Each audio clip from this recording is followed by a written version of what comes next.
எல்லாருக்கும் வணக்கம். நான் அர்ச்சனா தாமரைக்கனி. இன்றைக்கி நான் உங்ககிட்ட என்ன ஷேர் பண்ணிக்க போகிறேன்னா, நான் பாப்பாவுக்கு வந்து எப்படி முருகர் வேஷம் போட்டேன்றதை ஷேர் பண்ணிக்க போகிறேன்.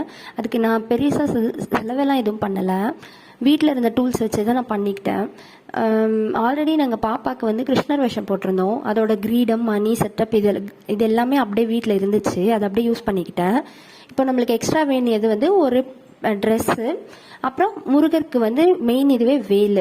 அந்த வேல் வந்து எப்படி கிரியேட் பண்ணலாம்னு யோசிச்சுட்டு இருக்கும்போது வீட்டில் வந்து நம்மளுக்கு அந்த வேல் ஷேப்பில் ஒரு கரண்டி இருக்கும் இல்லையா, அதை எடுத்துக்கிட்டேன். அப்புறம் நம்ம நார்மலாக வீட்டில் இருக்க ஒரு சார்ட்டை, எல்லோ கலர் சார்ட்டை கட் பண்ணி அது மேலே அப்படியே பேஸ்ட் பண்ணிட்டேன். பேஸ்ட்னா வந்து நம்ம லிக்விடாக யூஸ் பண்ண முடியாது, ஏன்னா கரண்டின்றனால நம்ம செல்லோ டைப் தான் போடணும். லிக்விடாக பண்ணும்போது அது எவ்வளோ தூரம் கரெக்டாக வரும்னு எனக்கு தெரியல. அதனால் நான் வந்து செல்லோ டைப் போட்டு பேஸ்ட் பண்ணிட்டேன். ஒன் சைடு மட்டும் நம்ம பண்ணால் போதும், ஏன்னா பேக் சைடு நம்ம காட்ட போகிறதில்ல. அதனால் ஒரு சைடு மட்டும் நான் வேல் ஷேப்பில் கட் பண்ணிவிட்டு அதை பேஸ்ட் பண்ணிவிட்டு அதாவது அதை ஸ்டிக் பண்ணிவிட்டு விட்டுட்டேன். அதுக்கப்புறம் கொஞ்சம் நேரத்துக்கு அப்புறம் அந்த மேலே அங்கங்கே நம்ம பென் வச்சு ட்ரா பண்ணியிருந்தோம்ல, அதோட டாட் லைன்லாம் தெரிஞ்சுது. அதனால் நான் வாட்டர் கலர் வச்சு ஃபுல்லாக அதை எல்லோ பண்ணிட்டேன். ஃபர்ஸ்ட் எல்லோ கலர் அடிச்சுட்டு ஒரு 5 மினிட்ஸ் விட்டுட்டு ஒரு ஒயிட் கலர், அதுலேயே ஒயிட் கலர் இதை எடுத்து 3 லைன்ஸ் வச்சுட்டு அதில் வந்து ரெட் கலர் டாட் வச்சு அதோட வேல் வந்து ஃபுல்லாக முடிச்சிட்டேன்.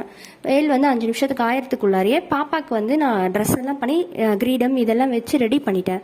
அப்புறம் கொஞ்ச நேரம் பார்த்தா இந்த ரைட் ஹேண்டில் வந்து அவங்களுக்கு அந்த முருகருக்கு வந்து கையில் மெஹந்தி போட்ட மாதிரி இருக்கணும் இல்லையா. ஸோ நம்ம இன்ஸ்டண்ட்டாக மெஹந்தி எப்படி போடுறதுன்னு யோசிச்சுட்டு இருக்கும்போது எனக்கு கிளிக் ஆனது என்னன்னா, நம்ம கலர்ஸ் அந்த பொட்டுன்னு சொல்லுவாங்கள்ல, அது இருக்கும்ல கலராக, அந்த இது எடுத்துக்கிட்டேன். அதை எடுத்துட்டு நம்ம அதில் ரெட்டு வித் அந்த குங்கும கலர் சொல்லுவோம்ல, மெரூன், அதை வந்து மிக்ஸ் பண்ணி பாப்பாக்கு வந்து கையில் எல்லா டாட்ஸ் எல்லாம் வச்சு ஃபினிஷ் பண்ணிட்டேன். அதே மாதிரி அதே இதில் ஒயிட் வித் ரெட் இருக்கும்ல, அதை வந்து நான் பாப்பாவுக்கு வந்து படுக்க வச்சு நெத்தியில் வந்து 3 லைன்ஸ் வரைஞ்சி அதில் வந்து ரெட் டாட் வச்சு இது பண்ணிட்டேன். இப்படி தான் கம்ப்ளீட் பண்ணேன் ஃபுல்லாகவே. எல்லாருக்குமே ஒரு ஆசை இருக்கும், தன்னோட குழந்தைக்கு வந்து டிஃப்ரெண்ட்டாக இந்த மாதிரி போட்டு பார்க்கலான்ட்டு. என் குழந்தையா இருக்கும்போது தான் போட்டால் நல்லாயிருக்கும். பெரிய பசங்களானதுக்கப்புறம் அது எவ்வளோக்கு நல்லாயிருக்கும்னு எனக்கு தெரியல. அவங்கவுங்க குழந்தைக்கு எல்லாமே நல்லா தான் இருக்கும். ஆனால் நம்ம சின்ன குழந்தையில போடும்போது அவங்க பண்ணுற இந்த சேட்டையெல்லாம் ரொம்ப பார்க்குறதுக்கே நல்லாயிருக்கும். அதனால நான் இப்போ போட்டு பார்க்கலாம் அப்படின்னு நினச்சி போட்டது தான் இது.